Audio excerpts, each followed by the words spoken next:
Assalamualaikum warahmatullahi wabarakatuh. Apa kabar Grace Trooper semuanya? Semoga kita senantiasa mendapat bimbingan Allah menuju jalan yang lurus.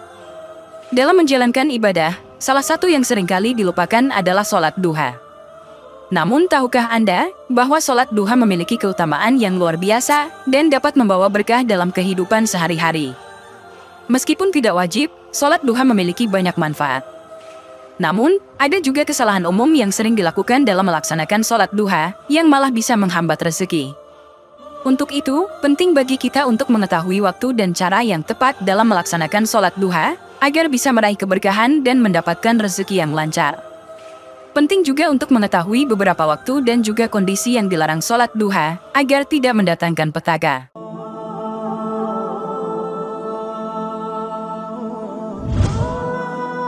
Sholat duha merupakan salah satu ibadah sunnah yang dianjurkan dalam agama Islam.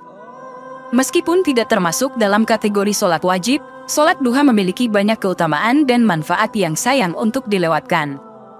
Ibadah ini dilakukan pada waktu antara terbitnya matahari hingga sebelum azan zuhur. Dalam praktiknya, sholat duha tidak hanya memberikan manfaat bagi kehidupan spiritual, tetapi juga mempengaruhi aspek jasmani dan materi. Melalui ibadah ini, seseorang dapat mendapatkan pengampunan dosa, mendapatkan keberkahan rezeki, terhindar dari kelalaian, dan mendapatkan berbagai keistimewaan lainnya. Sholat duha adalah salah satu ibadah sunnah yang memiliki banyak keutamaan dan manfaat bagi umat muslim. Salah satu keutamaan utama sholat duha adalah pengampunan dosa-dosa. Rasulullah bersabda bahwa siapapun yang menjaga sholat duha secara teratur, dosanya akan diampuni meskipun sebanyak buih di lautan. Hal ini menunjukkan bahwa sholat duha memiliki kekuatan besar dalam menghapus dosa-dosa seseorang. Dalam beberapa riwayat hadis, disebutkan bahwa ada pintu surga yang disebut ad-duha, yang khusus disiapkan bagi mereka yang rajin melaksanakan sholat duha. Diriwayatkan dari Abu Hurairah bahwa Nabi bersabda, sesungguhnya, di surga ada pintu yang disebut dengan ad-duha.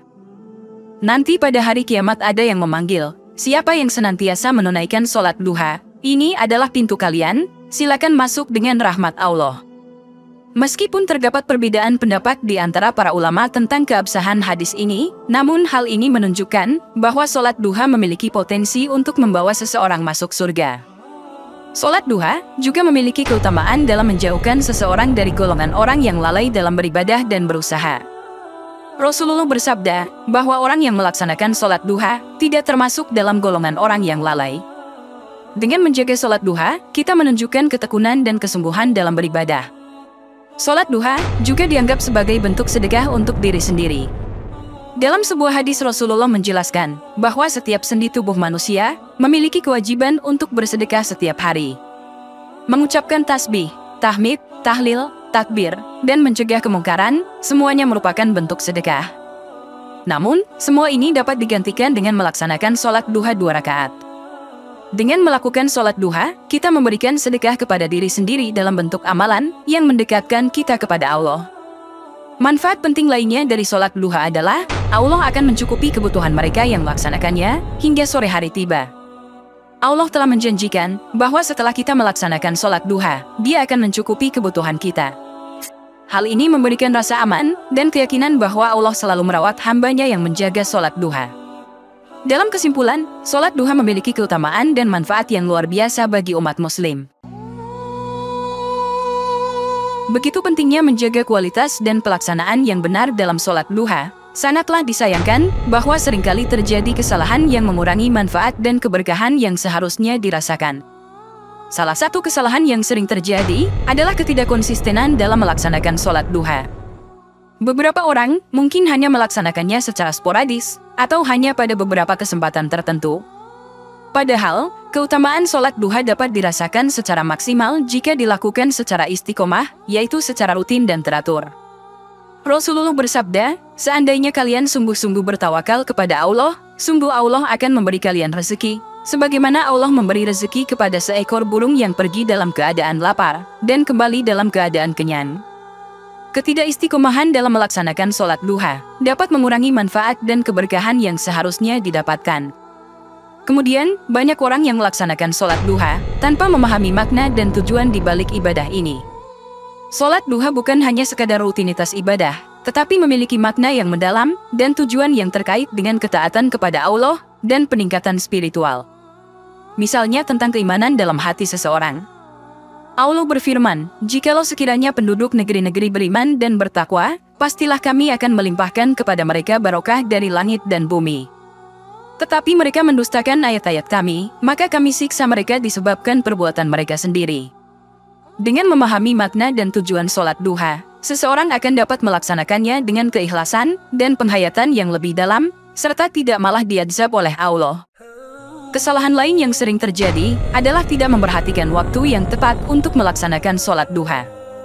Waktu sholat duha dimulai setelah terbitnya matahari dan berakhir sebelum masuknya waktu zuhur. Kemudian waktu yang diharamkan, yaitu ketika sesudah syubuh hingga matahari muncul, sekitar jam 6 sampai setengah 8 pagi, dan ketika sudah memasuki zuhur hingga tergelincirnya matahari, atau sekitar jam setengah 12 sampai jam setengah 1 siang, serta setelah sholat asyar. Dari Ibnu Abbas berkata, datanglah orang-orang yang diridho dan ia ridho kepada mereka, yaitu Umar. Ia berkata bahwasanya Nabi melarang sholat sesudah subuh hingga matahari bersinar, dan sesudah asyar hingga matahari terbenam. Dari Ibnu Umar, Rasulullah bersabda, apabila sinar matahari terbit, maka jangan melakukan sholat hingga matahari tinggi. Dan apabila sinar matahari terbenam, maka jangan melakukan sholat hingga matahari terbenam. Tidak hanya itu, salah satu alasan mengapa ada beberapa waktu diharamkan untuk melaksanakan sholat duha, adalah karena adanya setan yang mengikuti waktu-waktu itu. Rasulullah bersabda, matahari terbit dengan diikuti setan. Pada waktu mulai terbit, matahari berada dekat dengan setan, dan ketika telah mulai meninggi berpisah darinya. Pada waktu matahari berada tepat di tengah-tengah langit, ia kembali dekat dengan setan, dan ketika telah zawal ia berpisah darinya. Pada waktu hampir terbenam, ia dekat dengan setan, dan setelah terbenam ia berpisah lagi darinya. Mengabaikan waktu yang telah ditentukan dapat mengurangi keberkahan dan manfaat yang seharusnya didapatkan dari sholat duha, dan malah mengundang petaka jika melakukan kesalahan. Ketika melaksanakan sholat duha, penting untuk menghayati setiap rakaat yang dilakukan. Sholat duha bukan hanya sekadar gerakan fisik, tetapi juga merupakan momen untuk berkomunikasi dengan Allah dan memperkuat ikatan spiritual. Kita harus sadar bahwa Allah tempat untuk memohon, bukan tempat meminta-minta. Pengerjaan sholat harus khusyuk dan ikhlas, bukan seperti orang meminta imbalan, apalagi meminta imbalan tanpa melakukan usaha secara nyata. Habib Novel Alaidrus memberikan nasihat bahwa sholat duha disunnahkan oleh Nabi Muhammad kepada sahabat-sahabat yang rajin bekerja. Nabi mengajarkan kepada mereka yang aktif bekerja di pagi hari untuk melaksanakan sholat sunnah duha di tengah kesibukan mereka. Namun sekarang, banyak orang yang menganggur dan baru kemudian melaksanakan sholat duha. Habib menjelaskan bahwa untuk menjadi kaya dengan sholat duha, sholat tersebut harus dilakukan ketika seseorang sibuk bekerja, namun teringat pada Tuhannya. Kesalahan umum yang juga sering terjadi adalah ketika sholat duha hanya berfokus pada permohonan duniawi dan seperti permintaan yang tak bisa ditawar. Imam Ar-Raghib pernah menyatakan, ketahuilah bahwa ibadah memiliki cakupan yang lebih luas daripada sekadar kebaikan. Karena setiap kebaikan adalah ibadah, namun tidak setiap ibadah memiliki nilai kebaikan. Pernyataan yang berbeda tetapi sejalan dengan hal itu juga pernah disampaikan oleh Gus Baha. Ia menyatakan bahwa sholat duha seringkali dianggap sebagai ibadah yang dapat mengalirkan rezeki. Namun, hal ini dapat menyebabkan seseorang menyalahkan ibadahnya jika tidak memperoleh hadiah yang diinginkan. Meskipun demikian, jika seorang muslim tetap mengkhususkan sholat duha untuk hal-hal yang bersifat dunia, maka Allah telah memberikan peringatan melalui firman-Nya dalam Al-Quran, jika seseorang menginginkan keuntungan di akhirat, kami akan menambahkan keuntungan tersebut baginya. Dan jika seseorang menginginkan keuntungan di dunia, kami juga akan memberikannya, namun tidak ada sedikit pun keuntungan di akhirat baginya. Dalam kitab tafsir Al-Mukhtasar dijelaskan bahwa seluruh ibadah seorang hamba yang hanya menginginkan kekayaan duniawi tidak akan mendapatkan imbalan sedikit pun di akhirat karena mengutamakan urusan dunia daripada urusan akhirat. Maka dari itu, mengabaikan penghayatan dalam sholat duha dapat membuat ibadah tersebut menjadi sekadar rutinitas tanpa makna yang mendalam. Kesalahan berikutnya yang sering terjadi adalah tidak mengamalkan keutamaan sholat duha dalam kehidupan sehari-hari. Sholat duha seharusnya menjadi pemicu untuk meningkatkan kualitas kehidupan secara keseluruhan, termasuk dalam berbagai aspek seperti akhlak, pekerjaan, hubungan sosial, dan lain sebagainya.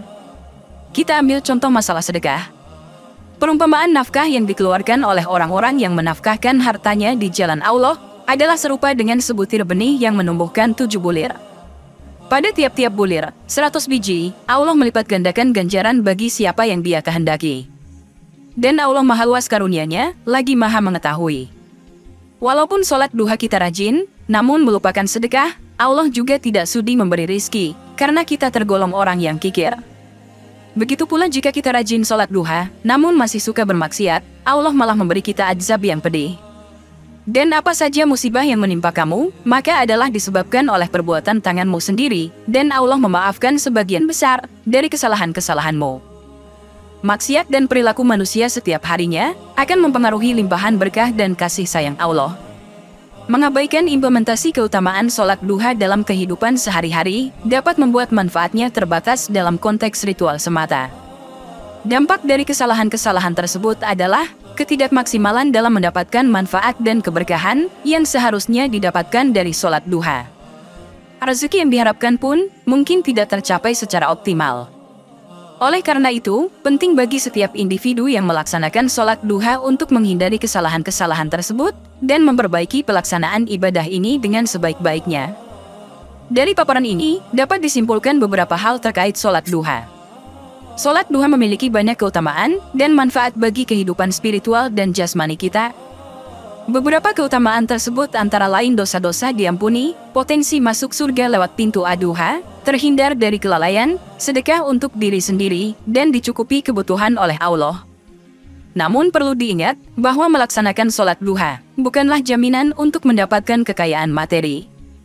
Rezeki yang diberikan Allah tidak selalu berbentuk harta, melainkan dapat berupa kesejahteraan hidup, kebahagiaan, kesehatan, dan keberkahan dalam berbagai aspek kehidupan.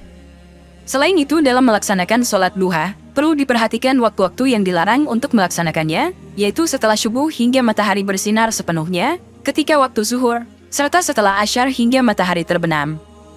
Semoga dapat bermanfaat untuk kita semua. Wallahu a'lam bishawab. Wassalamualaikum warahmatullahi wabarakatuh.